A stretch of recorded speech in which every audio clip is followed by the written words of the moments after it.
पहलगाम येथे भारतीय पर्यटकावर पाकिस्तानी अतिरेक्यांनी हल्ला करून त्यामध्ये आमच्या भारतीय 26 पर्यटकांना या ठिकाणी मारण्याचं काम केलेलं आहे। ही अतिशय दुर्दैवी आणि खेदजनक गोष्ट आहे। अशा या घटनेचा आम्ही संभाजी सेनेच्या वतीने जाहीर निषेध करतो आणि पाकिस्तानमध्ये आपल्या भारतीयांशी दोन हात करण्याची धमक नाही आणि म्हणून पाकिस्तानकडून अशा प्रकारे भ्याड हल्ला केला जात आहे। परंतु या देशाचे कणखर पंतप्रधान आदरणीय नरेंद्र मोदीजी, त्याचबरोबर गृहमंत्री अमित भाई शहा आणि संरक्षण मंत्री राजनाथ सिंग हे आपल्या भारतीयावर केलेल्या हल्ल्याचा सडेतोड उत्तर देतील आणि आपल्या भारतीयांना साजेसा बदला घेतील अशा पद्धतीची आम्ही त्यांच्याकडून अपेक्षा व्यक्त करतो।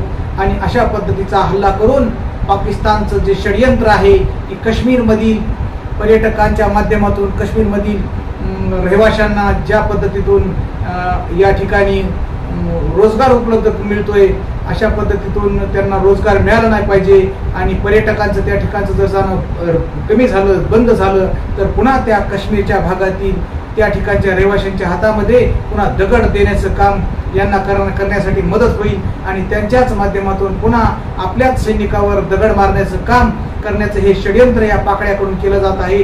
परंतु आम्ही भारतीय अशा भ्याड हल्ल्याला कधीही भीक घालणार नाहीत। आमच्या देशाचे पंतप्रधान आदरणीय नरेंद्रजी मोदी याचा सडेतोड उत्तर दिल्याशिवाय राहणार नाही असा आम्हाला संपूर्ण भारतीयांना विश्वास आहे। आणि अशा युद्धात्मक प्रसंगी आम्ही संपूर्ण भारतीय आदरणीय या सरकारच्या पाठीशी खंबीरपणे आहोत आणि सर्वांनी या अशा परिस्थितीमध्ये सर्व भारतीयांनी या सरकारच्या पाठीशी खंबीरपणे राहावं अशी या ठिकाणी मी सर्वांना विनंती करतो, असे मी सर्वांना आवाहन करतो। आणि संभाजी सेना वेळ प्रसंगी सैन्याच्या सोबत आपल्या देशासाठी लढण्यासाठी सज्ज आहे एवढंच या ठिकाणी सांगतो। आणि पाकिस्तानने केलेल्या अशा या भ्याड हल्ल्याचा पुन्हा एकदा जाहीर निषेध करतो आणि पाकिस्तानचा जाहीर धिक्कार करतो।